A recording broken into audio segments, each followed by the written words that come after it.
Se eu fosse descrever o cenário que estamos vivendo hoje, eu diria que é um cenário de riscos e dilemas.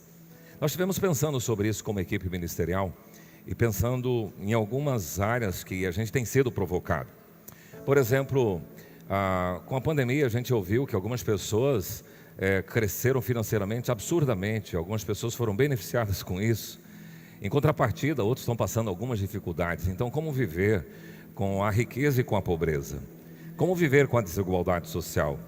Isso é um risco, é um dilema. Uma outra coisa que a gente percebeu é que nós estamos vivendo, conforme cantamos aqui agora, e quando enfim chegar a hora, a gente fala assim, mas ninguém está preparado para a morte.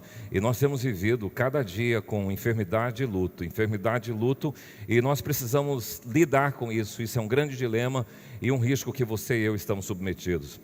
Uma terceira coisa que nós queremos tratar aqui é que nós estamos vivendo nos últimos dias algumas polarizações, alguns radicalismos de pessoas, né?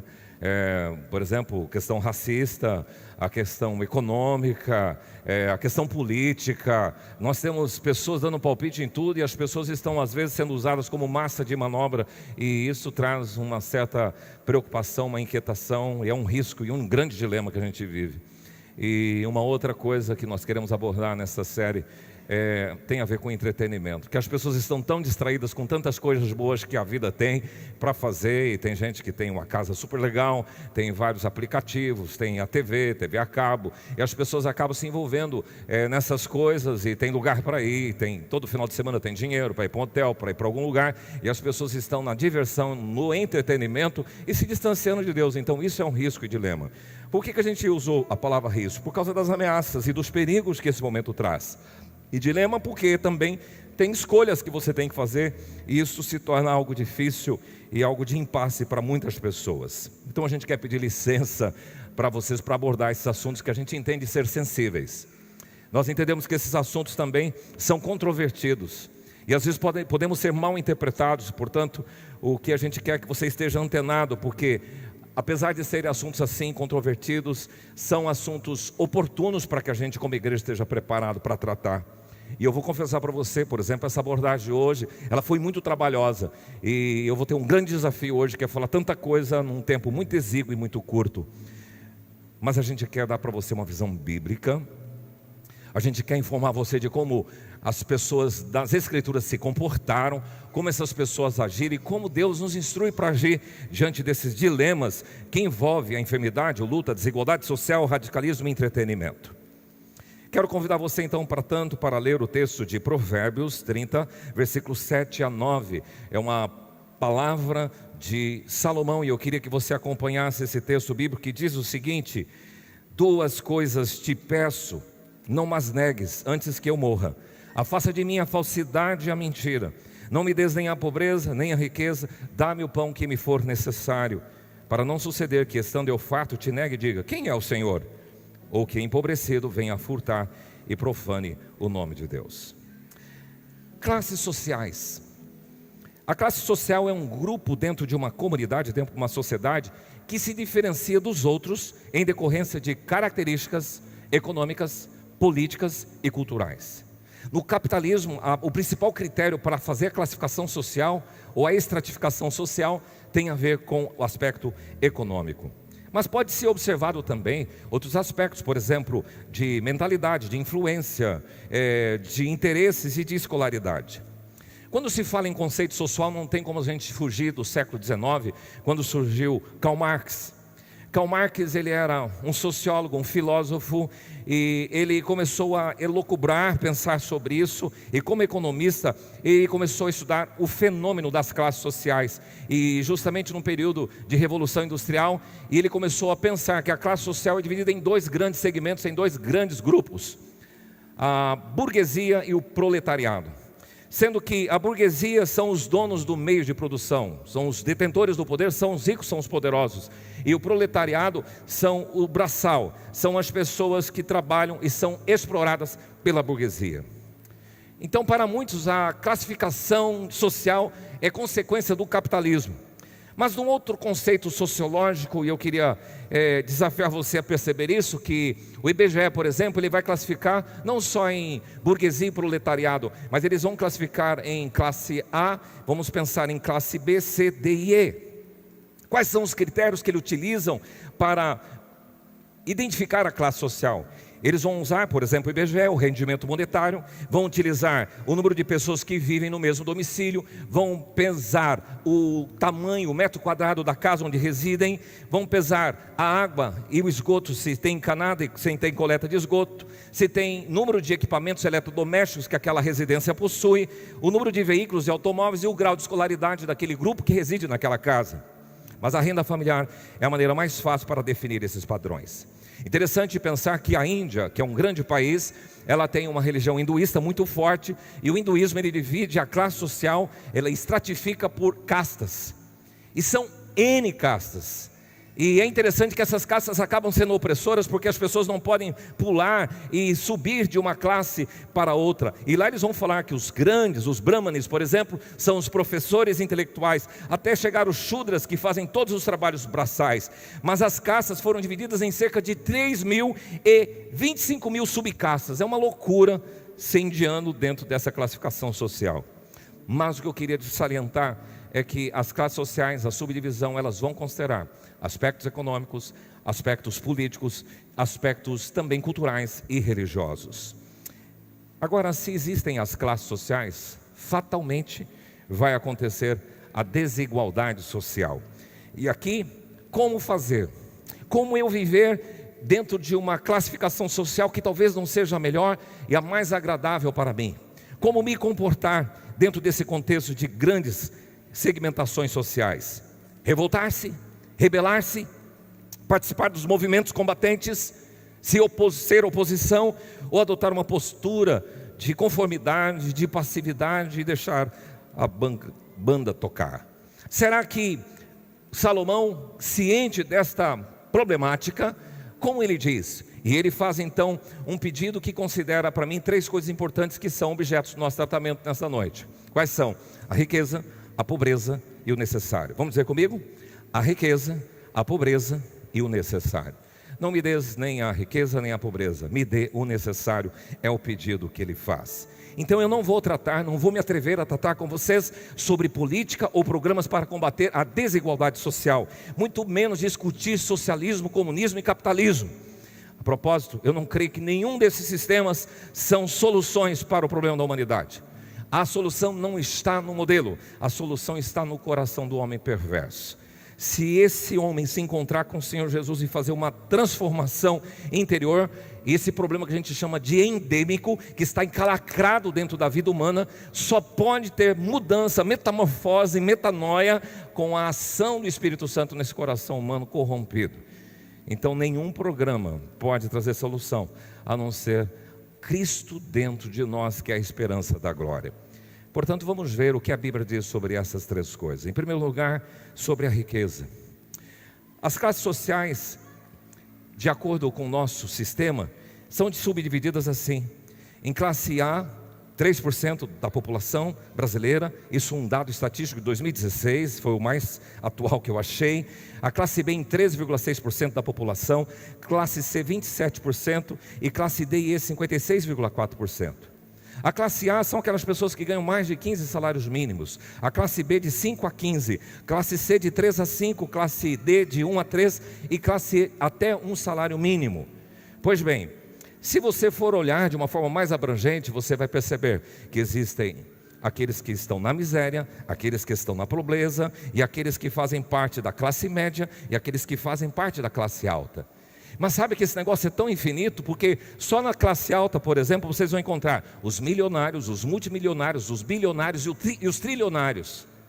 E aí quem é você, quem somos nós, dentro desse pacotão imenso, sendo que 1% da população da Terra é detentora de 80% das riquezas. Olha que classificação absurda, 1% da população da Terra detém 80% de toda a riqueza do planeta. Você pode pesquisar isso. Por isso que sempre haverá alguém acima de você. E Salomão já disse assim: se você vir a alguma província opressão de pobres e o roubo em lugar do direito e da justiça, não te maravilhes de semelhante caso, porque o que está alto tem acima de si outro mais alto que o explora, e sobre estes há ainda outros mais elevados que também exploram. Mas eu queria perguntar para você: é pecado ser rico? Sim ou não? Não é pecado ser rico. Abraão foi um cara rico, Jacó foi rico. Nós vamos encontrar o próprio Moisés, ele ocupou uma posição no Egito fantástica, príncipe do Egito. Você vai encontrar o José do Egito, depois que se tornou o segundo homem lá do Egito. Você vai encontrar Davi, que foi um grande rei. E sobre Salomão, sabe o que é dito na Bíblia sobre ele? Em Reis 10, 23, o primeiro livro: o rei Salomão excedeu a todos os reis do mundo, tanto em riqueza como em sabedoria. O cara tinha dinheiro. Daniel, José de Arimateia, nós vamos encontrar vários personagens bíblicos. A riqueza traz algumas vantagens. Por exemplo, se você quiser essa descrição completa, leia lá em Eclesiastes 2, 4 a 10. Eu vou só ler o finalzinho. Salomão disse assim: tudo quanto desejaram os meus olhos, eu não neguei. Queria fazenda, comprava. Queria gado, comprava. Queria ter produção agrícola, eu tinha. Queria ter avião, eu tinha. Na época não tinha avião, mas se tivesse hoje, ele teria. Tudo ele quis, diz: tudo quanto desejaram os meus olhos, não neguei, nem privei o coração de alegria alguma. Se vai me dar prazer, se vai me trazer contentamento, eu compro, eu faço, eu aconteço. Pois bem, mas tem alguns problemas que a Bíblia adverte com relação à riqueza, e é importante que todos saibam, você que está participando conosco via online, e todos vocês que aqui estão. Em primeiro lugar, quando o povo de Deus estava perto de entrar na terra prometida, Deus deu uma ordem muito clara para aquele que fosse escolhido o rei Israel: não ajuntem para si prata e ouro. Muito cuidado com a riqueza. Na verdade são três áreas que os homens caem: o poder, cavalos, a riqueza, prata e ouro, e mulheres, prazer. Esses três itens têm trazido o tropeço de muita gente na humanidade. Mas o povo também de Deus foi orientado da seguinte forma: Deuteronômio 8:11: guarda-te e não te esqueças do Senhor teu Deus, não cumprindo os seus mandamentos e estatutos e leis, para não suceder, olha só a observação dele, que depois de você ter comido e estiver farto, depois de haver edificado boas casas e morado nelas, e depois de se multiplicar os teus gados, os teus rebanhos, a tua produção, e se aumentar a tua prata e o teu ouro, e ser abundante tudo quanto tens, se eleve o teu coração e te esqueças do Senhor teu Deus. Então a advertência é para o rei, a advertência é para toda a população, porque as riquezas, elas trazem isso. Você pode esquecer-se de Deus, o seu coração pode se elevar. E tem vários textos, eu vou enumerar algumas abordagens desse texto. As riquezas não acabam, essa é uma advertência. As riquezas podem ser desperdiçadas pelos seus descendentes, isso que aconteceu com o filho pródigo. As riquezas não podem ser levadas para a eternidade, isso quer dizer que caixão não tem gaveta. Todos os mortais são nivelados na morte, seja rico, seja pobre, e na enfermidade hoje está sendo assim, todos são nivelados. As riquezas também provam se o amor de Deus está no coração de uma pessoa. João, o apóstolo amor, ele descreve o seguinte lá na sua primeira carta, capítulo 3, versículo 17: aquele que possui recursos, potência neste mundo, e vir o seu irmão padecer necessidade e fechar-se-lhe o seu coração, como pode permanecer nele o amor de Deus? Então uma prova incontestável: alguém que tem posses, que tem poder, que tem riqueza, mas que não acode ao necessitado. As riquezas podem levar a pessoa a confiar no seu patrimônio. As riquezas podem levar a pessoa a se tornar escravo do seu patrimônio. Jesus diz assim que vocês não podem servir a dois senhores, a Deus e as riquezas. Então ele coloca as riquezas como senhor, como poderio de senhorio na vida de uma pessoa. A Bíblia diz, e Jesus diz, que a riqueza pode te distanciar do reino dos céus, tanto que ele diz assim que é muito difícil um rico entrar no reino dos céus, por causa desse amor à sua riqueza. A riqueza pode levar a pessoa a ficar fascinada com o seu ganho e com o seu patrimônio. A parábola do semeador que Jesus contou, que diz que aquela semente que foi semeada entre os espinhos é aquela pessoa que ouve a palavra, porém os cuidados do mundo e a fascinação das riquezas fizeram com que aquela palavra ficasse infrutífera, porque ela foi sufocada pelas riquezas e pelas preocupações do mundo. A riqueza pode levar uma pessoa à ganância. Aqui tem uma diferença interessante: ambição e ganância. Nós podemos ter ambição, quero ter um carro melhor, quero ter uma casa melhor. Isso é ambição. A ganância é querer muito, querer demais e sem escrúpulos para que isso seja atingido. Isso é ganância. Agora, a pessoa pode correr esse risco na sua riqueza e fica mais vulnerável ao pecado, vendo as facilidades e oportunidades e possibilidades. O dinheiro compra um monte de coisa. Moisés, ele fez uma opção. Ele preferiu o senhorio de Cristo às riquezas transitórias do pecado do Egito. Ele fez esta opção. A riqueza pode levar uma pessoa a humilhar outras pessoas por causa da sua arrogância. Tem um rei que está descrito lá em Juízes, ele se chama Adoni-Bezeque. Ele tinha 70 outros reis que ele conquistara e ele subjugou, e esses 70 outros reis comiam migalhas debaixo da mesa do seu reinado. E foram cortados os polegares das mãos e dos pés de todos esses reis. Por que ele fazia isso? Para ostentar o poder, sua riqueza, excedendo sobre todos. A própria parábola que Jesus conta do rico e de Lázaro diz que o pobre Lázaro comia migalhas na casa desse rico. Então o rico pode usar a sua riqueza para ostentar e agir com opressão, com injustiça, com relação ao trabalho, e pode, e Deus olha isso, reter o salário do trabalhador. O cara trabalhou por um dia, demora para pagar ele, e aquilo é necessário para que ele coma naquele dia. Isso tem a maldição de Deus em quem retém o salário do trabalhador. Pois bem, se a riqueza tem todas essas implicações, mas ela tem as coisas boas, o que a Bíblia diz e orienta? A praticar o bem, a ser rico em boas obras e a ser generoso em dar e prontos a repartir. Quem tem que carregar essas virtudes. Segundo, tem que aplicar o princípio que o próprio Jesus ensinou: mais bem-aventurado é dar do que receber, socorrer os necessidades. E tem um texto que eu acho fundamental para todo rico ler. Está em Tiago 5:1. Atendei agora, ricos, chorai lamentando por causa das vossas desventuras que vos sobrevirão. As vossas riquezas estão corruptas, e as vossas roupagens comidas de traça, e o vosso ouro e a vossa prata foram gastos pelas ferrugens, e a sua ferrugem há de ser por testemunho contra vós mesmos, e há de devorar como fogo as vossas carnes. Tesouros acumulaste nos últimos dias, eis que o salário dos trabalhadores que ceifaram nos vossos campos, e que por vós foi retido com fraude, está clamando, e os clamores dos ceifeiros penetraram até os ouvidos do Senhor dos Exércitos. Vocês ricos têm vivido regaladamente sobre a terra, têm vivido nos prazeres, têm desengordado o vosso coração em dia de sofrimento e matança, têm descondenado e matado o justo, sem que ele vos faça resistência. Palavra de Tiago, uma advertência: chorem, para que você não se encontre assim, meu irmão, cujo propósito de Deus para a sua vida foi te dar abastança. Mas eu queria considerar com você agora a pobreza. Não me des nem a pobreza e nem a riqueza, dá-me o pão que é necessário. A pobreza é definida como a falta daquilo que é necessário para a sobrevivência humana. Talvez as coisas mais básicas, aquele que é desprovido do que é básico. A pobreza sempre existiu. É uma realidade inexorável em toda a história e em todo o planeta Terra. Você pode olhar no mundo antigo, as classificações, por exemplo, no Egito, na Grécia. Na Grécia nós tínhamos os cidadãos, os metecos e os escravos. Na Roma antiga nós tínhamos os patrícios, os plebeus, os clientes e os escravos. E no próprio Israel antigo nós tínhamos essa classificação.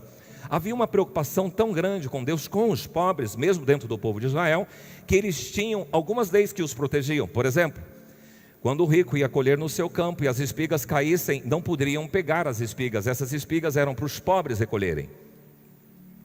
E nos cantos dos seus terrenos também era deixado para os pobres. No sistema de sacrifício, o rico poderia levar um novilho, poderia levar um gado bem bonito, e o pobre, se ele não tivesse condições, poderia levar um par de pombos. Então há uma proteção e um cuidado do Senhor, dizendo o seguinte: eu cuido do rico, cuido do pobre, e cada um tem que prestar conta da sua situação social. No contexto da comunidade cristã, a igreja de Jerusalém, logo quando o Senhor Jesus foi levado, a igreja começou, eles venderam tudo que tinha, viviam tudo em comum, um verdadeiro comunismo bíblico está lá. Porém, eles pensavam que Jesus ia voltar logo, e Jesus não voltou. O que Paulo tem que fazer com os irmãos de Jerusalém? Pegar a oferta das igrejas da Ásia para trazer aqueles irmãos de Jerusalém que agora estavam despojados, desprovidos de todas as coisas. Isso é o que ele mostra em graça e amor cristão. Pois bem, sem querer justificar ou se acomodar numa realidade social. Jesus, uma vez, quando estava na casa de Simão, uma mulher derramou um perfume muito caro, e as pessoas objetaram: ele deveria ter vendido esse produto e dado aos pobres. E Jesus faz uma afirmação inquietante. Ele diz o seguinte: os pobres você sempre tendes convosco, e quando vocês quiserem, podem fazer-lhes bem, mas a mim nem sempre me tendes. E Jesus repete uma palavra do livro da lei, de Deuteronômio, que diz: os pobres sempre tende com vocês. Então, em todo o globo terrestre, em todos os tempos da história, sempre existiu e existirá riqueza e pobreza. Mazelas da pobreza. Se o Senhor me der a pobreza, eu posso cometer delitos, é isso que Salomão está dizendo. A pessoa pode, empobrecida, sem posse, sem ruína e desamparado, vir a furtar, roubar, enganar. Não justifica, mas é uma forte indicação. Segunda coisa, a mazela da pobreza é viver em condições deploráveis, passando por muitas privações. O caso do mendigo de Lázaro, que estava lá na parábola que Jesus conta do rico de Lázaro, ele estava no chão e os cães vinham lamber as suas úlceras. Tamanha pobreza. Gente que não tem condições de se cuidar no corpo, não tem estrutura de educação, nem estrutura de saúde. E Salomão diz assim: as riquezas multiplicam os amigos, mas ao pobre o seu próprio amigo deixa. Os ricos têm amigos, o pobre tem pouco amigo. Mas uma coisa curiosa, que na parábola do filho pródigo, enquanto ele tinha bufunfa e tinha dinheiro, ele tinha muitos amigos. Quando ele perdeu o dinheiro, estava totalmente desprovido. Diz o texto que ninguém lhe dava nada, e ele foi arrumar um emprego de cuidar de porcos. Agora, também uma mazela da pobreza é a pessoa ficar com inveja e ficar murmurando. E quem faz isso, tem um salmo que explicita isso, o Salmo 73. A pergunta do salmista seria: por que os ímpios prosperam? Por que as pessoas ruins prosperam? Eu trabalho, eu sou honesto, eu faço tudo certinho, mas eu não sou abençoado, parece que as coisas não acontecem comigo. Mas os caras maldosos, aqueles que oprimem, aqueles que roubam, aqueles que massacram as pessoas, estão prosperando.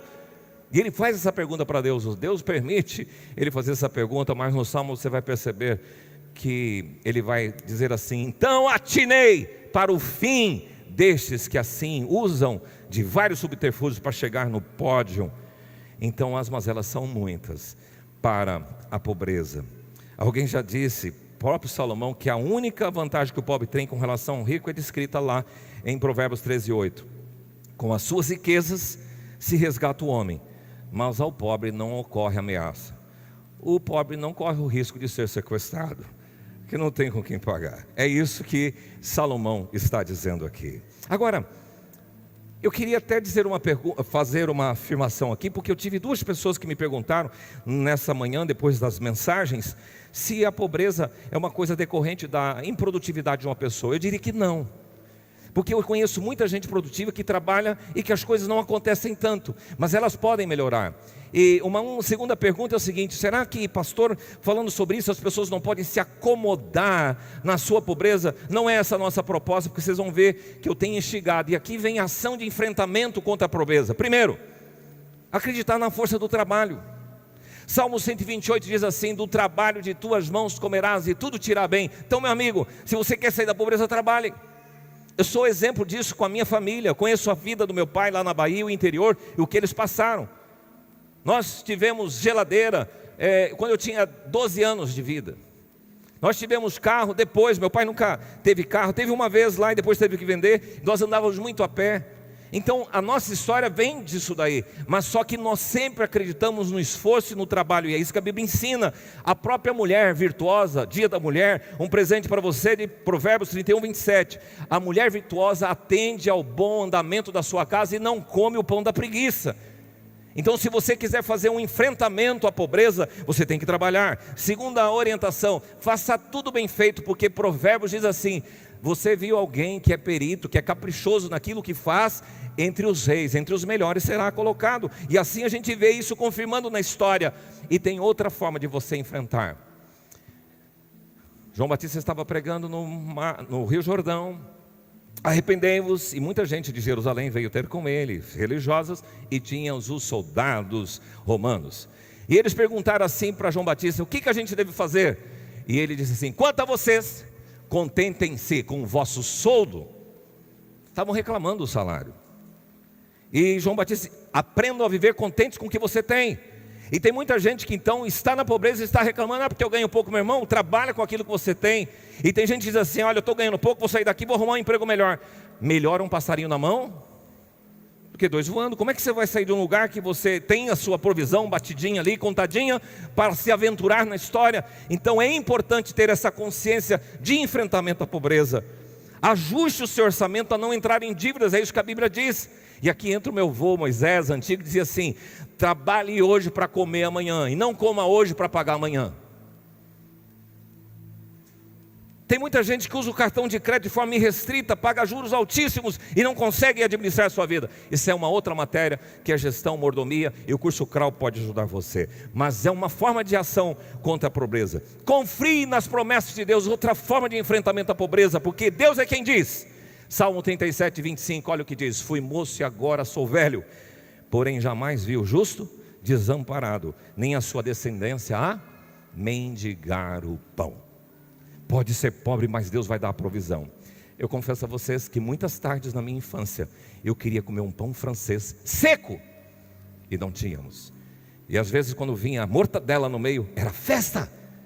Eu vejo muitas pessoas hoje que comem e desperdiçam nos seus pratos. Eu acho que vocês deveriam corar de vergonha com isso. Porque se você quer enfrentar a pobreza, você tem que confiar nas promessas de Deus e saber fazer a gestão. Salmo 40, 17 diz: eu sou pobre e necessitado, mas o Senhor cuida de mim. Salmo 68, 6, Deus faz que o solitário more em família e tira os cativos para a prosperidade. Salmo 140, 12, sei que o Senhor manterá a causa do oprimido e do necessitado o direito. Deus faz justiça aos oprimidos e dá pão aos que têm fome. A pobreza, o enfrentamento dela é confiar em Deus. Eu conheço muita história. Tem um casal que estava aqui de manhã, que eles não tinham nada para comer, pobres. E de repente eles falaram: Senhor, nós somos teus filhos, nos ajude. Naquela manhã, alguém bateu na porta da casa deles e falou: olha, o Senhor me incomodou para entregar a vocês essa cesta básica. Muitas histórias existem do cuidado de Deus para as pessoas. Também uma forma de enfrentamento que a Bíblia mesmo te instrui: não deixe de pedir a Deus a prosperidade. Sabe, aconteceu isso com Jacó: Senhor, se o Senhor me abençoar, eu vou fazer isto. Jabes diz assim: Senhor, eu quero que o Senhor me alargue as fronteiras. E o próprio salmista, Salmo 118, 25, é um salmo que eu acho que você deveria se apropriar nesse versículo.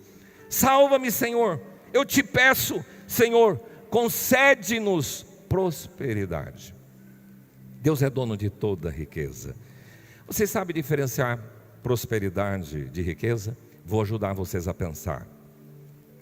No ano passado, uma pessoa fez a declaração de imposto de renda. Ela tinha um patrimônio de 10 mil reais. Tinha poucos recursos, juntando o terreninho que ela tinha, a bicicleta, as coisinhas, deu 10 mil reais. E do outro lado tinha outra pessoa que no seu patrimônio, ele fez toda a contabilização e tinha 10 milhões de reais. Aquele de 10 mil reais é pobre ou rico? Pobre ou rico? Esse de 10 milhões de reais é pobre ou rico? Está consciente disso? Agora, na declaração de imposto de renda desse ano, esse indivíduo aqui que tinha 10 mil reais de patrimônio, ele fez todo o script dos seus bens, e ele percebeu que de 10 ele foi para 12 mil. Ele é pobre ou rico? Pobre ou rico? 10 mil reais, 12 mil reais agora, pobre ou rico? É pobre. Ele prosperou? Esse indivíduo aqui que tinha 10 milhões de reais, ele fez o levantamento agora em 2021 do seu imposto de renda, exercício 2020, e ele percebeu que continua com o seu patrimônio de 10 milhões de reais. É rico ou pobre? Prosperou?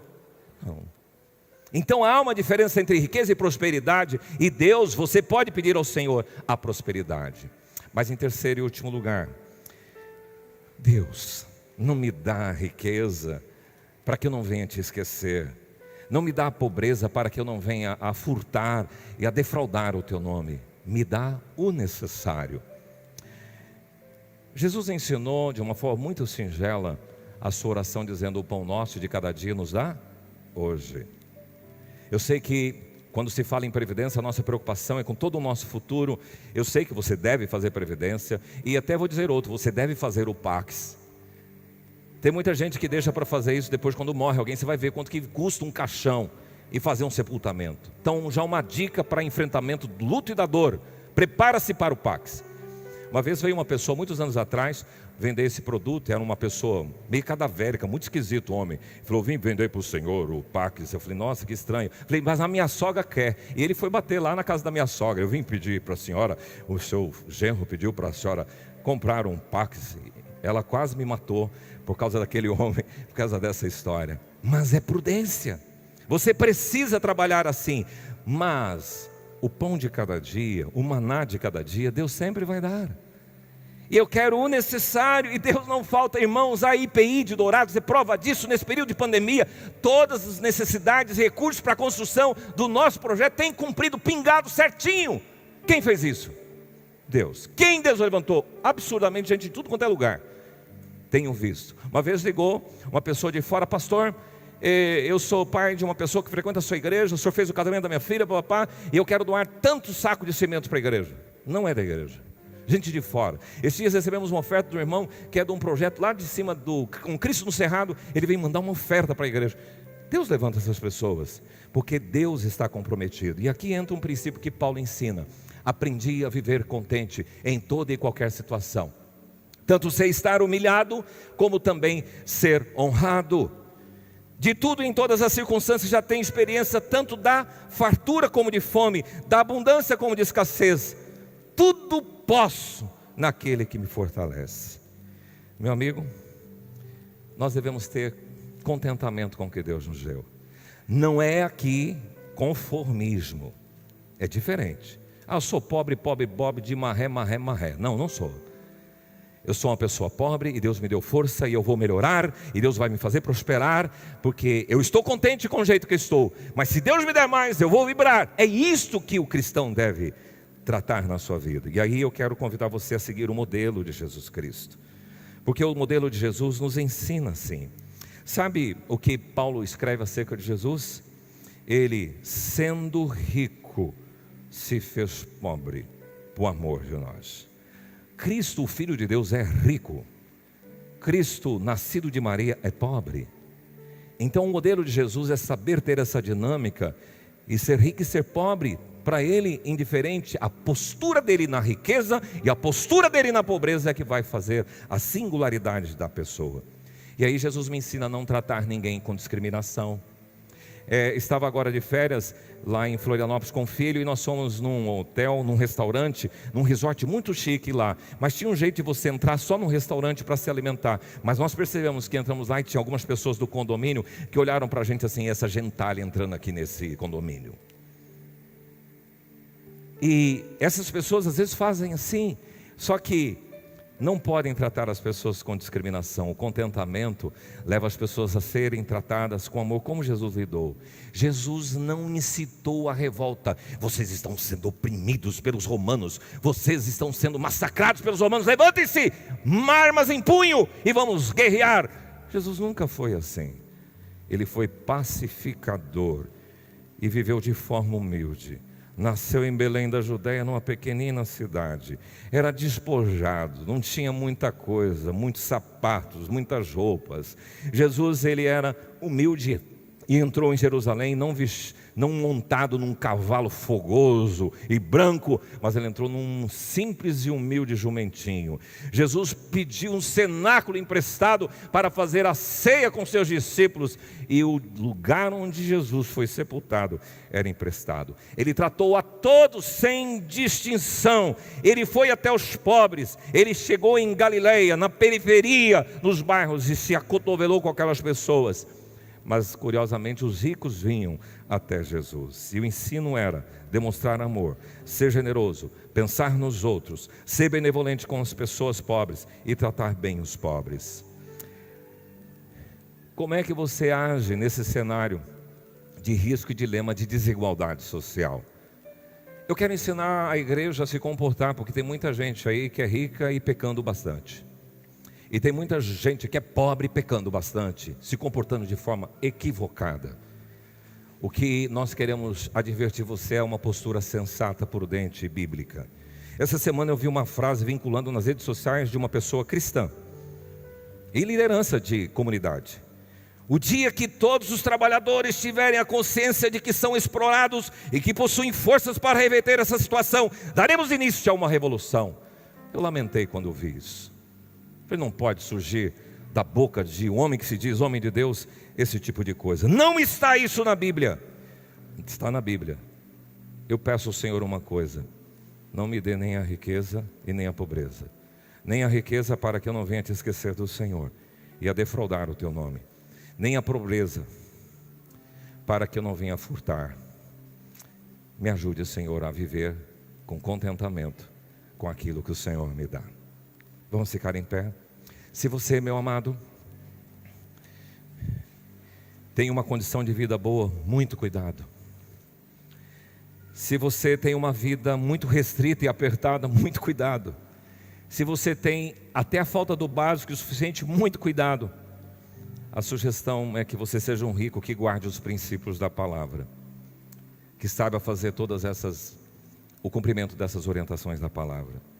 Que você seja um pobre com princípios e que não se conforme com aquilo e creia no trabalho e nas promessas de Deus para que você prospere.